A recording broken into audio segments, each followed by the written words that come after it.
In this video, I'm going to be going over all the different types of problems that you might come across when doing volume. Okay, the first thing you need to remember is volume is length times width times height. You might also see it as depth times width times height. So instead of an L, you might see a D. That's still the same thing. Okay, so let's move on to the first kind of problem you're going to see. We've already practiced these last week. You might be given a shape like this and you might have to find the volume. This is called finding the volume with unit cubes. This is pretty easy. All you got to do is you got to count the number of cubes on the length, the number of cubes on the width, and the number of cubes on the height. Okay? So what I like to do is I like to go ahead and write length times width times height. Remember that L could also be D. Some of the assignments we're doing this week have a D instead of an L. It's the same thing. Length and depth are the same thing. Okay? So for length, length is always going to be from the front to the back. So I can see that I have 1, 2, 3 cubes from front to back. So the length is going to be 3. Okay? Now the width, that's going to be from this side to that side. And as you can see, I have 1, 2 cubes for the width. So that's going to be 2. Now height, everybody knows that height is from the bottom to the top. So from the bottom to the top, I have, and I'm going to write a 1 in here even though there's a 2 already there. I have 1, 2, and 3. So 3 is my height. Now I still counted this 1 cube because even though I've already counted it from when I did the width, it's still part of the height. See, it's part of my width and it's part of my height, okay? So what we need to do now is multiply all 3 of these numbers together. This is simple order of operations. 3 times 2 is going to be 6. Bring down what I haven't used. 6 times 3, that's going to be 18. I wasn't told centimeters or inches or feet or anything, so I'm just going to put units and make sure you put a little 3. We always put a little 3 for cubed units. When we do volume, we work with 3-dimensional shapes, so we put a little 3. Just like when we do area, we work with 2-dimensional shapes, so we put a little 2. Another way to think of it is when we find volume, we multiply 1, 2, 3 different numbers, so that's why we put that little 3. Okay? And again, if they don't give you a unit, you write units. You can write the word unit or you can write UN.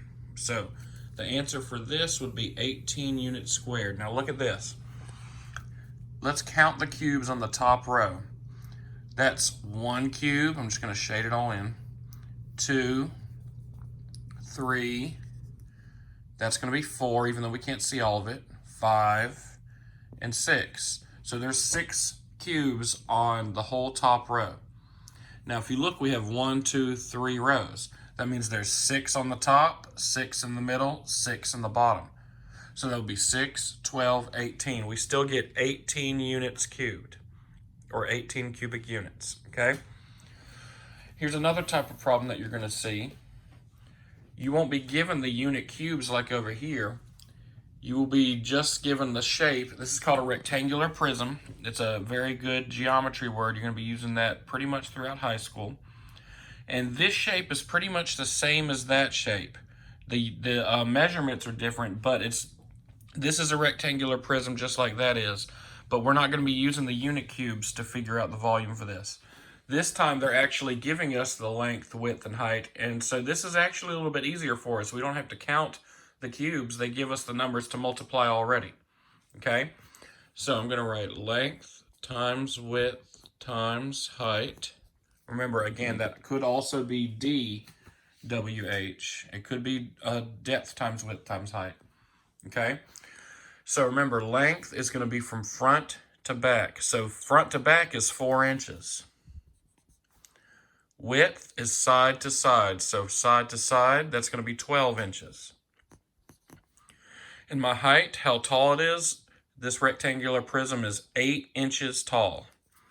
So we're going to need to do 4 times 12 times 8. Okay? Probably going to have to do a little bit of extra math on this one, and that's okay. So I'm going to do 4 times 12 first. Okay, some of you already know what 4 times 12 is. For those who don't, come to the side and write 12 times 4. 4 times 2 is 8. 4 times 1 is 4. 48, okay? But we're not done yet. We need to do 48 times 8, okay? So we need to finish out the problem by doing 48 times 8. So I'm going to come down to the bottom. I'm just going to add on to this. 48 times 8. Let's see. 8 times 8. We all know that that's 64. Carry my 6. 8 times 4 is going to be 32. Plus that 6, that's going to be 38. So 384. Now, this one's going to be different from the first one we did. For this one, they didn't give us a unit, so we had to write the word units with a little 3. But for this one, they gave us inches, 12 inches, 4 inches, 18 inches. And when I multiply those numbers together, I got 384. So instead of units, it's going to be inches, and do not forget your little 3. Okay? So that would be 384 inches cubed, or you could say 384 cubic inches. Okay? So that's the volume of this rectangular prism. That's how much space it takes up. Okay? Another type of problem you might see is composite shapes. You won't be seeing many of these this week, but I wanted to go over them. Okay? Composite means pieced together. If you notice, this looks a little weird. It's not a rectangular prism. That's a rectangular prism, and that's a rectangular prism. When in doubt about a rectangular prism, it looks like a brick. That looks like a brick. That looks like a brick. This does not look like a brick. Composite shapes can make a bunch of different crazy shapes, okay? Composite shapes are actually some of the easier ones to figure the volume out for. All you have to do is count the cubes. Just kind of like we counted the cubes over here at the end, we're going to count the cubes right here, okay? So that's 1 cube, that's 2. Even though we can't see all of it, there's a third cube right there. There's 4, and then there's this one sticking out on top, 5. So this would be 5 units cubed, okay? So during our assignments this week, you might see a composite shape where it doesn't look like a brick, like a rectangular prism. It might have 1 or 2 pieces sticking out. Or it might make an L shape. It could be a bunch of different shapes. All you need to do in that situation is count the cubes. Okay? So 1, 2, 3, 4, 5. That's why this is 5 units cubed. Okay? Now, the last kind of problem you might see is a word problem. So I'm going to read this out loud for you. Okay? A rectangular prism has a length of 2 centimeters, a width of 5 centimeters, and a height of 9 centimeters. What is the volume of the rectangular prism? Okay, let me read it one more time. A rectangular prism has a length of 2 centimeters, a width of 5 centimeters, and a height of 9 centimeters. What is the volume of the rectangular prism? So, the very first thing I'm going to do is I'm going to write centimeters because I know that that's what it's asking me for. And I'm going to go ahead and write cubed right there, little 3. So this is going to be my answer whenever I'm done. Whatever my number is, and I'm going to go ahead and have my unit cubed ready, okay? So let's go back and analyze this word problem like we usually do. I'm going to circle all of the important numbers, and I'm going to underline the questions that's asked of me. A rectangular prism has a length of 2 centimeters, a width of 5 centimeters, and a height of 9 centimeters. What is the volume of the rectangular prism? Okay? So because the question is saying what is the volume, that's why our answer is going to be in centimeters cubed. It's going to be in centimeters because they give us all centimeters. Okay?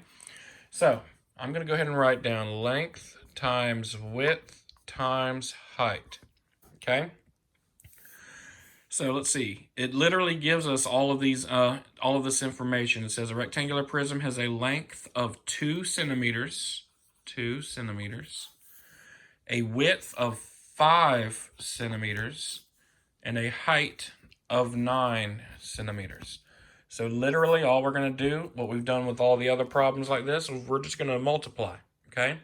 So this is 2 times 5 times 9. Let me rewrite that so it looks a little nicer. So let's begin. starting with 2 times 5. 2 times 5, that's going to be 10. Now we have 10 times 9. I know you know what 10 times 9 is off the top of your head, but just to review, any number times 10, you're going to add a 0 to the end of it. So that would be 90. Okay? So 90 is our answer, so I'm going to bring it back up here. 90 centimeters cubed. Also, if it helps with a problem like this, since there is no picture like the other ones we did, go ahead and just draw yourself a quick picture. Now, if you don't know how to draw these shapes that well, that's okay. Let me teach you how to draw it. I've shown you this in class before. All you need to do, and if it's a square, that doesn't matter. I would draw a square like that. I'm going to draw another square where its corner kind of overlaps like this.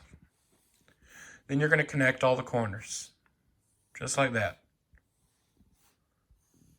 So now that you've drawn your shape, all you got to do is put in the information it gave you. It said there's a length of 2 centimeters, a width of 5 centimeters, and a height of 9 centimeters. Now, of course, this does not look like it's 9 centimeters high compared to the rest of this.